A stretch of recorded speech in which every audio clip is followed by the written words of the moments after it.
diante de um texto conhecido pela igreja, que vai narrar uma parábola que Jesus está contando aos seus discípulos. A parábola, muitas das vezes, ela é uma história ilustrativa, não é uma verdade existente, um fato acontecido. Algumas delas são de forma alegórica, ao qual Deus vai usar uma parábola para ilustrar uma verdade para o povo ao qual estava ouvindo. E a Bíblia vai relatar que antes de Jesus estar contando essa parábola, vai ter algumas coisas que antecederam. Então vamos conhecer um pouquinho sobre o contexto histórico aqui dessa passagem. A Bíblia vai dizer que Jesus, ele chega para os seus discípulos e pergunta: quem vós dizeis que eu sou? O que vocês têm ouvido falar ao meu respeito? O que os homens têm dito de mim? Alguns entre os discípulos vai dizer que, olha, eles dizem que o Senhor é Jeremias, que o Senhor é Elias, ou até mesmo algum dentre os profetas. Mas a Bíblia vai dizer que Pedro vai olhar para ele e vai dizer: Senhor, Tu és o Cristo, o Filho de Deus. Jesus vai olhar para Pedro e vai dizer: pois bem, Pedro, legal, disseste isso não porque você já tinha conhecimento disso, mas porque o próprio Espírito de Deus te revelou. A primeira coisa que eu quero te dizer, que Deus ainda revela aquilo que está oculto ou escondido. Deus é aquele que tem os olhos como chama de fogo. E quando Ele diz que tem os olhos como chama de fogo, é porque Ele contempla todas as coisas. A Bíblia é incisiva em dizer que não há nada escondido que não possa ser revelado para Ele. Não adianta muitas das vezes escondermos as coisas dos pastores, esconder dos nossos líderes, mas esquecermos que Deus contempla todas as coisas. A Bíblia vai dizer que agora Jesus ele vai sair desse cenário, ele vai ir para um monte, se retirar para orar. E a Bíblia vai dizer que quando ele está orando, vai aparecer no monte Elias e Moisés. É no monte da transfiguração, ao qual Jesus vai se manifestar em glória, vai se revelar para os discípulos que era íntimo. Discípulos esse que era Pedro, Tiago e João. Você quer viver o que ninguém viveu, você quer sentir o que ninguém sentiu, você quer ter o que ninguém tem, faça também o que ninguém faz. A Bíblia vai dizer que eles desfrutavam de uma comunhão diferenciada.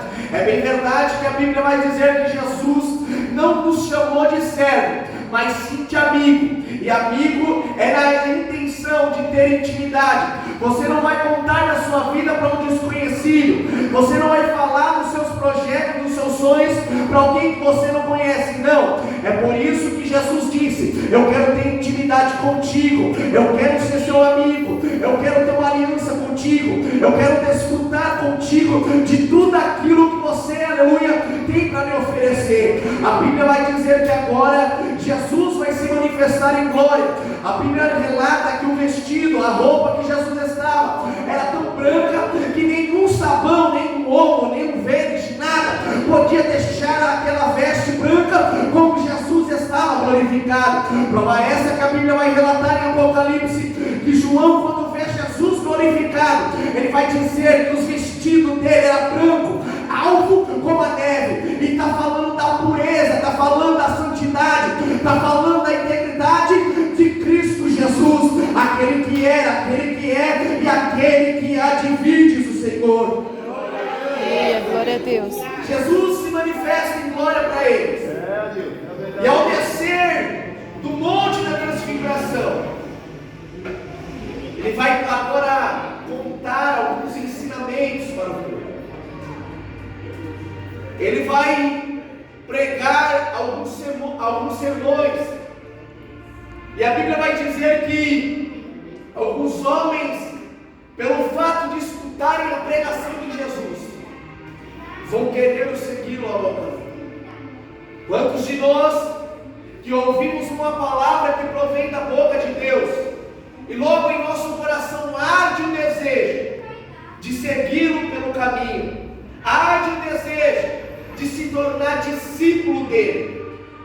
Mas a Bíblia vai dizer que na semeadura das sementes, na parábola da semente, que o semeador saiu a semear, e a Bíblia vai dizer que a semente cai em terreno pedregoso, outra vai cair em um terreno ao qual a terra era infértil, era infrutífera.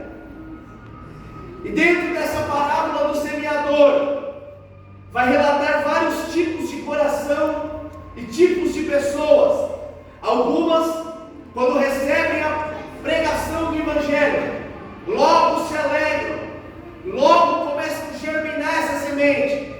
Mas quando nos primeiros calor da provação, essa semente se murcha, essa planta que tinha sido plantada dentro do teu coração, agora começa a perecer. Porque, irmão, preste atenção que a Bíblia vai dizer que o homem prudente é o homem que ele constrói a sua casa sobre a rocha. E nós sabemos que a rocha é Cristo Jesus.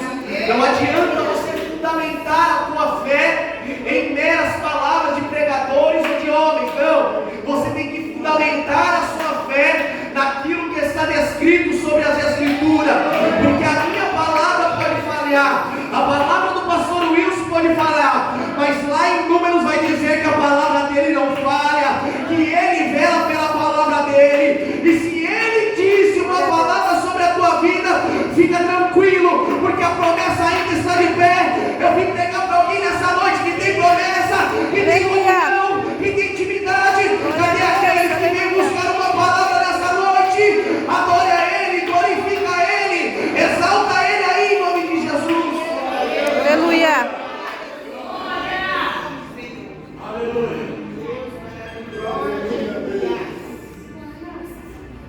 Mas,